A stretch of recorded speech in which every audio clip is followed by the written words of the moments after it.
Hey, welcome back to the channel, everybody. I hope you're having a good day. Thanks for being here. Don't forget to like and subscribe if you haven't already. That really helps these videos get seen by others, and it helps beat the YouTube censorship. Now, with all that out of the way, well, let's see what we got today. We are live. Sure, you all heard about the Perry Reese map. In the early 1500s, it shows the land bridge from South America connecting over to Antarctica, and it shows Antarctica without ice. There's another map from that time period, and it shows Antarctica iceless, and it shows it to be a ring around all the continents that we know of. And if you look carefully, you will see openings to the other side. This pic shows you one of the passage or openings from Antarctica to the other side. There's a few of these I'm going to show you, so just hang in there.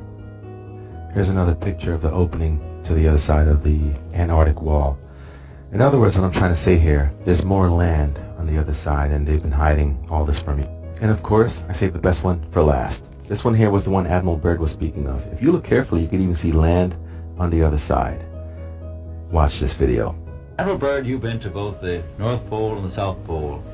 Is there any unexplored land left on this Earth that might appeal to adventurous young Americans? Yes, there is. And not up around the North Pole, because it's getting crowded up there now, because they find out it's really usable, not only to live in, but militarily. But strangely enough, there's left in the world today an area as big as the United States that's never been seen by a human being. And that's beyond the pole, on the other side of the South Pole, from Middle America. And I think it's quite astonishing that there should be an area as big as that unexplored. That's a tremendous So challenge. there's a lot of adventure left down at the bottom of the world. Well, Admiral, do you...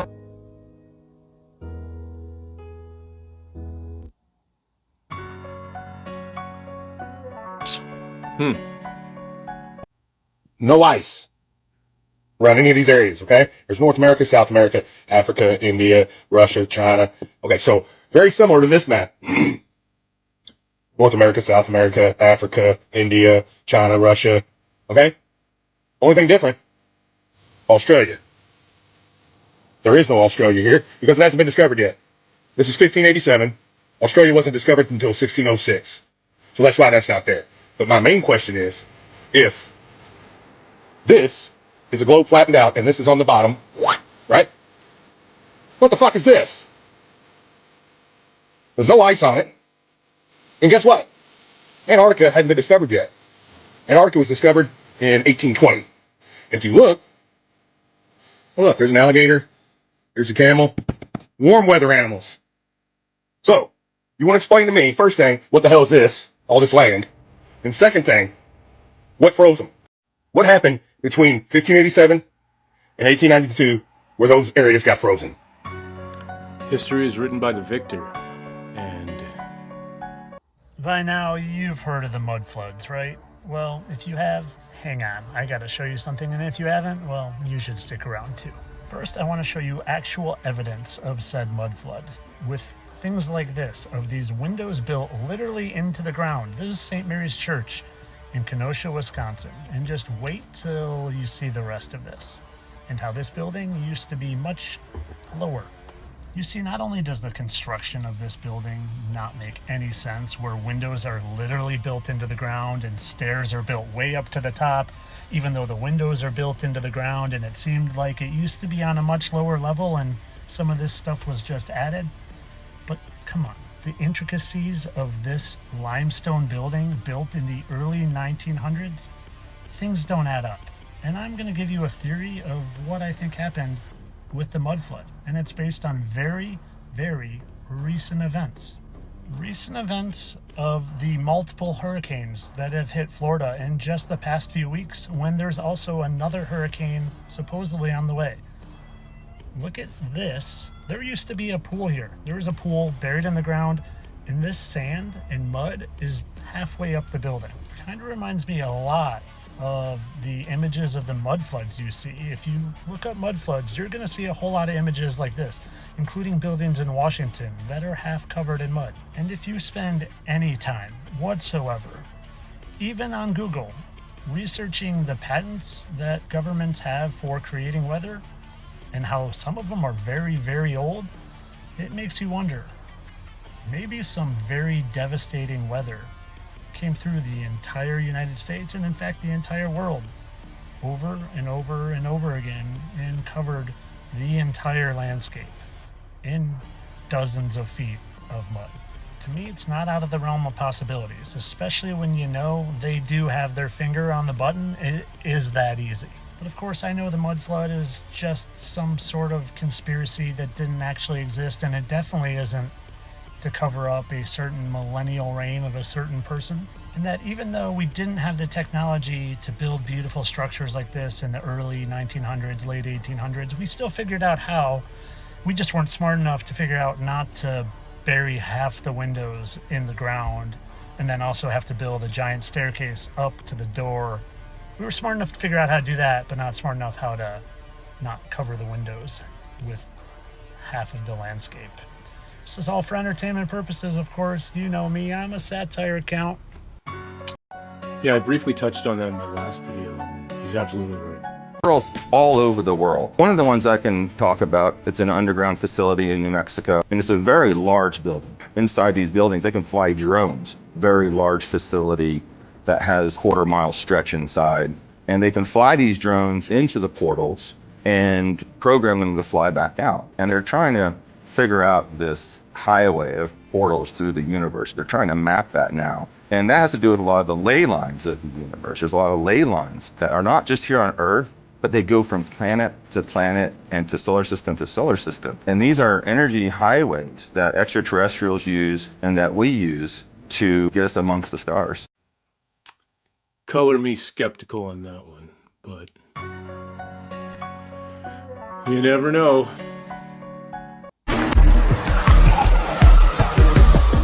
My food contains glucose, the fuel that feeds the trillions of healthy cells in my body. But that glucose also feeds something else. Zombie cells. Old, damaged cells that have lingered beyond their useful life. By spewing toxic sludge, these zombies infect other healthy cells, speeding up the aging process. Everything from hair loss and wrinkles to the onset of arthritis, cancer, and dementia.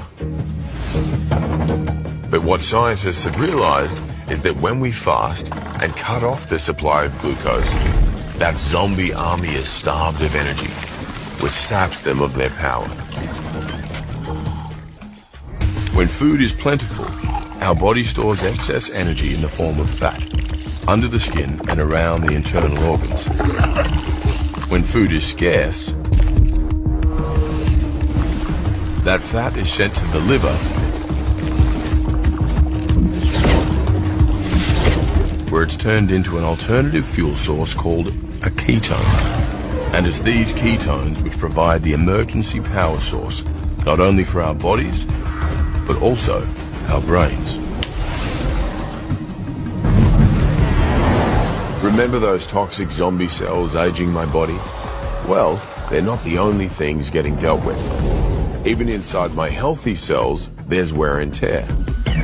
But scientists think that without food to process, those cells can switch into repair mode, fixing damage, cleaning up garbage, nipping any problems in the bud. With the zombies in check and the rest of me in tip-top condition, the future looks healthier and also longer. Chris Hemsworth is right. I've been fasting for years. I mean, I'm in my mid-40s. You need to hear this if you're a truth seeker. The secrets of etheric energy are closer than you think. Look up towards the rooftops of old buildings, the spires of churches, the intricate metal ornaments. What do you see? Just decorations? Or the remnants of a forgotten technology brutally suppressed to keep us chained to energy dependence? Centuries ago, humanity mastered a form of clean, inexhaustible energy, extracted directly from the ether, the vital energy of the universe.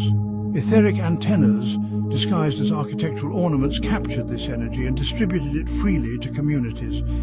People lived in harmony with nature, untouched by bills and worries about resources.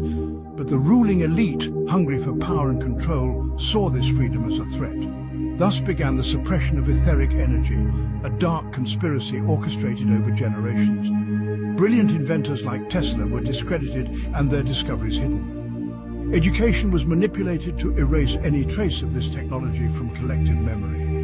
Etheric antennas were declared mere ornaments, then dismantled under the pretext of modernization. Free energy was replaced with an inferior, controlled and taxed form, electricity. Thus, the population was tied to a payment system dependent on suppliers and vulnerable to manipulation. Notice how big energy corporations thrive while we struggle with ever-increasing bills. Notice how the planet's resources are ruthlessly exploited while a clean alternative has been hidden. Notice how we are held captive in a system that drains us of energy and resources while the truth lies hidden in plain sight atop the buildings of the past. It is time to wake up, to research, to rediscover forgotten technology, to free ourselves from the energy chains of the system. Etheric energy is our divine right, a stolen inheritance that we must reclaim. Only then can we build a free, abundant and harmonious world as it once was. You know, I believe that. I also believe that the fireplaces from old Victorian-style buildings were used for just that. The real reason why we see this ripple effect happening in the sky is going to blow your mind. Now, this is what resonant frequencies look like when they are pitched into water. So different frequencies are being pitched into this water, and it creates different shapes and different patterns. Now, let's take a look at what this frequency does to sand. 4129. See this pattern? Looks very similar to this pattern now, doesn't it? This pattern happens because they are beaming ELF frequencies into the sky. And this is exactly what they are using to do this. It is called HARP, and it's run by the military. Now, you can literally go outside and observe this yourself. They drop chemicals from planes, then they use HARP to disperse those chemicals and block out the sun. Now, for all the sheep, all you gotta do is look into this stuff. They literally admit they're spraying millions of tons of chemicals into the atmosphere to block out the sun. And you can go look up the hundreds of patents the US has on weather control and doing exactly what I'm telling you. This is what a normal sky looks like, guys. And this is what weather modification looks like. This is why you don't see skies like this in Mexico, because they banned weather modification. They put this right in your face of all of your favorite TV show. Now, the reason I make these videos is because the collective consciousness is shifting. We could be one person waking up a way that will shift the collective consciousness and in turn take down our suppressors. They have been deceiving you your whole lives, and the real truth to everything is found within. Peace and love. Preach it, buddy. He's absolutely right. Look into it if you don't believe him. Alaska or New Zealand? Meaning, where should they situate their bunkers for the event? For years, New Zealand has been an apocalypse escape destination for America's elite. That America was not the place to be if things collapsed. So we arranged for a New Zealand passport just in case. Other American elites were getting similar ideas. For the electromagnetic pulse, or the economic downturn, or the disease or war that would necessitate them leaving their Silicon Valley ranches and retreating to these fortified bunkers in the middle of nowhere. The government's secret plans to save itself now have competition from the secret plans of the 1%. From converted Cold War bunkers and missile silos to specially outfitted yachts, a doomsday industry caters to the mega-rich. Luxury bunkers with indoor pools, artificial sunlight, and supplies to stay sealed off from the world for years. From the Cold War till now, the most powerful people end up being the ones most afraid. Elite anxiety is on the rise. The billionaires, they understand that they're playing a dangerous game, that they are running out of room to externalize the damage of the way their companies operate. Eventually, there's going to be, the social unrest that leads to your undoing, which is why these same people are looking at creating bomb shelters, going to Australia or New Zealand. What I would say is this was sort of an acceleration of the notion of what we had called gated communities, where you try to insulate yourself from the social discord that's outside. But here, it was an evacuation plan. For the billionaires in the green room with Rushkoff, The biggest concern is protecting themselves from the unruly masses. The question we ended up spending the majority of time on was, how do I maintain control of my security force after my money is worthless? So these guys had already secured Navy SEALs and security forces to come and guard their facilities for them. You've got 20 Navy SEALs hired to protect family from the marauding mobs of people with jeeps and bazookas. Let's say that they've got great weapons and great strategies. Why are they defending you? Any monarch or ruler who is depending on their military to maintain their power ends up in a military coup, right? The most powerful people in the world, they see themselves as utterly incapable of actually creating a future in which everything's going to be okay.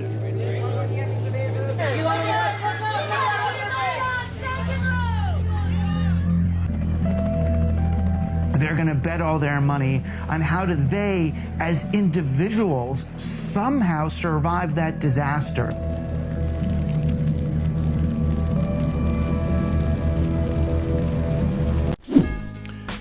You know, there's a lot of good points there. There's certainly not a lot of philanthropy being done, especially when you consider how many billionaires and millionaires we actually have. I like to think that if I was in a position to help people where I had, an endless supply of cash, that I would use that to help people. I like to think that. Power corrupts, though, so it's hard to say until you're actually in it. However, my own personal beliefs is that I think we only really can rely on each other and ourselves. You better have some good friends. You better have some tight family, because I think when shit really hits the fan, that's all you can really count on. I don't think anyone's coming to save us, but, I try to remain optimistic about it. But, we could go on about this till the cows come home. That's another discussion altogether. But that's all I got today, guys. Thanks again for coming by and hanging out with me. I appreciate it. Please leave a like, subscribe if you haven't already, and check out my other videos. Drop some comments. Let's get into a discussion about what you think is, maybe a little out there, a little out in left field, and what resonates with you. Or maybe you have your own theory to build upon some of these clips that we've been watching. But till next time, 80 Canadian, signing off.